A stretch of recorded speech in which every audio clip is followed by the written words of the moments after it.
What's up, guys? So this week we've been talking a lot about mental well-being, and the different types of mindsets that we need in our lives. And this is so important. There's so many channels out there talking about nutrition and talking about training. We do that here too, but what I think is missing from a lot of your lives is this strong mentality that you need um, to live a productive lifestyle, to live a successful lifestyle. And this applies to training, but it also applies to your life, to your career, to your relationships, to if you ever want to open up a business or anything like that, it's going to apply to that as well. Because you need to be very strong mentally if you're going to continually improve yourself. And if we relate it back to training, it's like this. Um, you know, if at some point you quit training, if at some point you quit training, it doesn't matter if you quit at 25 years old or if you quit at 55 years old. When you quit, your body starts to go downhill. The will to get better starts to go down or gets eliminated completely. And you cease to be that person who's trying to make themselves better. And when you stop trying to make yourself better, when you're content, that's when true life ceases. Because we all need to get better.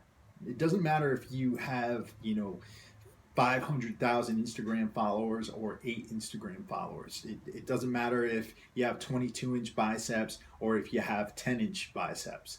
What matters is that you are constantly trying to make yourself better. You're constantly trying to figure out what your weak points are, and you're on that road to becoming a better person, a better human being. I created 5 different points, and I wrote this in a blog that's going to be published up at chrisalbertfitness.com. So you guys can check this out, but I want to go through them with you right now. And these are just points to keep yourself mentally strong and to keep yourself on this path. Because what I'm seeing from your comments, what I see from a lot of you is that it's your minds that are defeating you. You're doing the diet, you're doing the training, but you're letting your mentality defeat you big time. And the first thing is this: don't ever let a negative person bring you down. There's people who we let in our lives who love to instill doubt in us, who love to put the idea in us that we're not good enough. And being human beings, we have a tendency to focus on the negative. This helped us in our evolution back when we were, roaming around. It was a dangerous world, and people who were negative, those who would point out dangers, they helped to keep us alive. They helped to keep the tribe alive. But today, those people fulfill a different role. They help to keep us from advancing in our lives. They help to keep us from wanting to try something new. They help to keep us from trying because they tell us, well, you're probably going to fail. Why are you even doing that? What you're wasting your time doing this? Why? Why would you ever want to do that? Because you fucking want to. That's why. Because it's an important part of who you want to be. That's why. Because by doing this, you're making yourself better. And unless you build your defenses up against this type of mentality, the negative mentality, what happens is you let it in very easily. Because like I said, we have a tendency to accept those types of ideas because at one point in our evolutionary history, we those types of beliefs helped to keep us alive, they helped to keep our children alive, they helped to keep our families alive. So realize that you have this tendency, and realize when you're around a negative person that they're going to do this, and try not to listen to them. Identify when you are listening to them, and if you are listening to them too much, then one of my suggestions is to really think about who you're surrounding yourself with. Jim Rohn said, "You are the average of the five people hang around with the most." And so you really want to make sure that your social circle has a similar mindset to you in trying to achieve, in trying to better yourselves. And when you surround yourself with people who are all trying to get better, then you will get better too.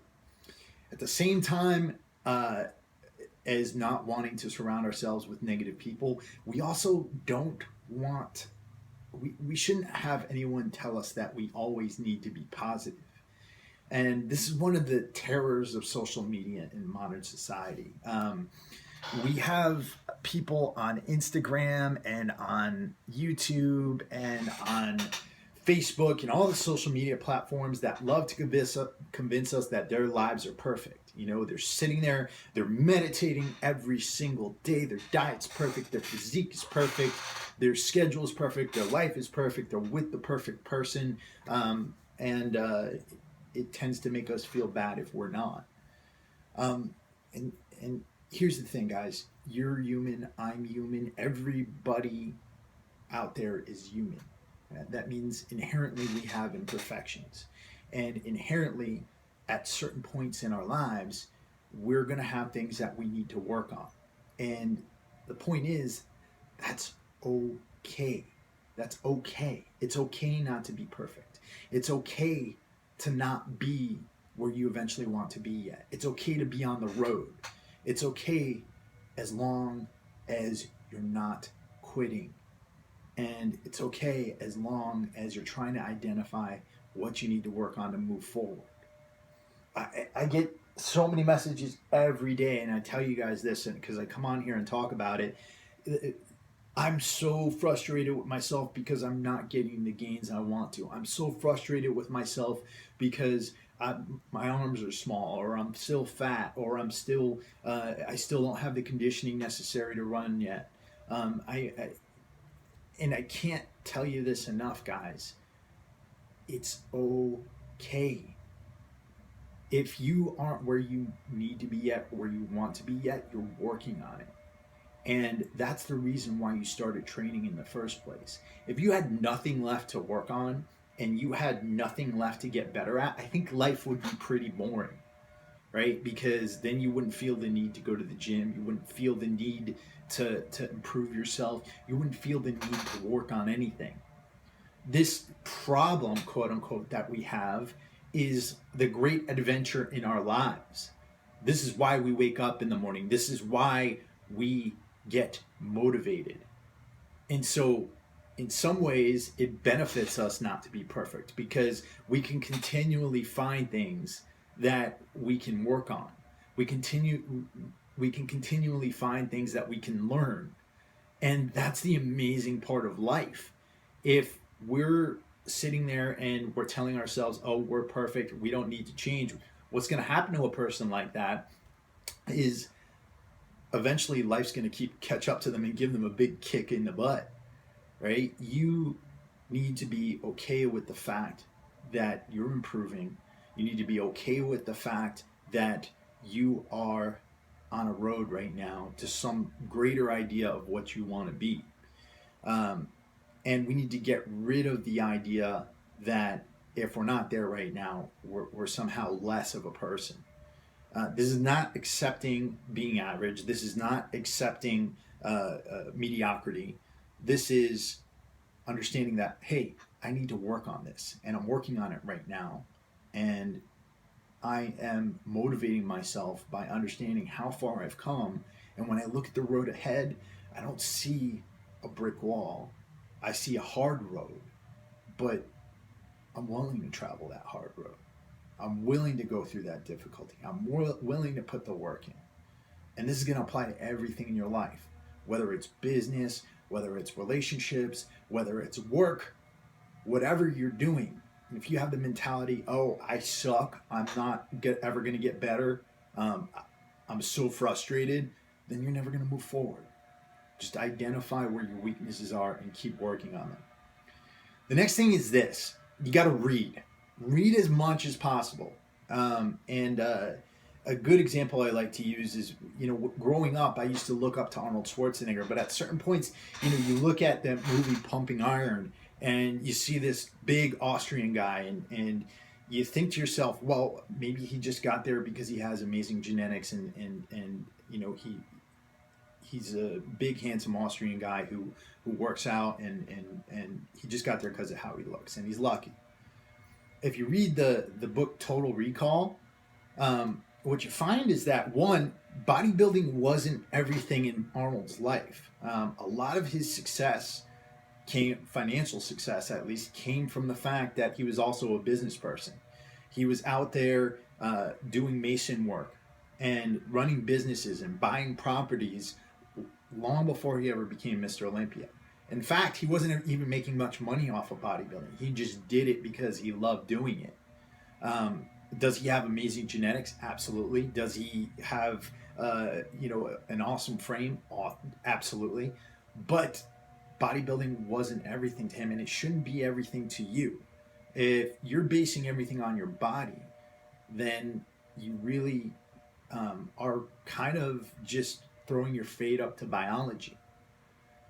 You need to really look at yourself as an individual, and you need to look at yourself as more than just somebody who trains and tries to get muscular. You need to have ambitions. You need to have goals for your life. This isn't a profession. It's a lifestyle. It's not a profession. It's a freaking lifestyle, a hobby that is a lifestyle. And if you want to be a complete person, you need to be working on more than just your body. And you need to also understand that people like Arnold and people at the top of the epitome of success, they didn't just get there because they were lucky. They got there because they put some work in.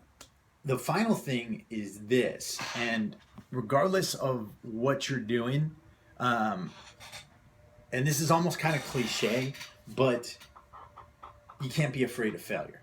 You cannot be afraid of failure. You actually have to seek failure if you want success.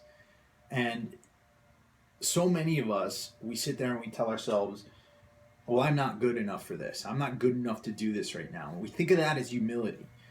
That's not humility. That's avoiding humility. That's being scared of being humbled. We need humility in our lives if we ever want to learn anything, because the idea of humility tells us that there's stuff that we have to learn if we want to be where we want to be. There's things we need to train ourselves to do if we want to be where we want to be. And if you're sitting there and you're telling yourself, well, I'll never be good enough to try this, or I'll never be good enough to try that, then you're just avoiding humility. You're not being humble, you're avoiding it altogether.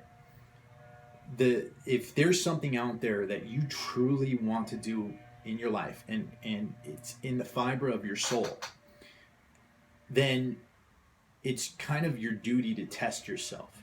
It's your duty to at least try to get there. And if you fall flat on your face and you get dirt kicked in your face, then good. That tells you what you need to work on. That tells you where you need to improve. And if you can continually do this in your life, eventually you'll be able to find success. Right? I can't tell you how many times I've had dirt kicked in my face. I can't tell you how many times I've failed.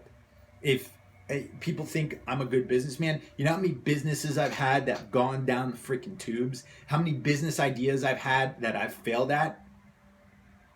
A lot. And it took a lot of trying and a lot of learning in order to succeed. But I learned from my failures. I learned because I was out there actually doing shit, rather than just sitting there reading it in a book and hoping that someday I get to try it. So check out this blog, guys. I'm going to put the link for it below in the description box. And until next time, I'll talk to you soon.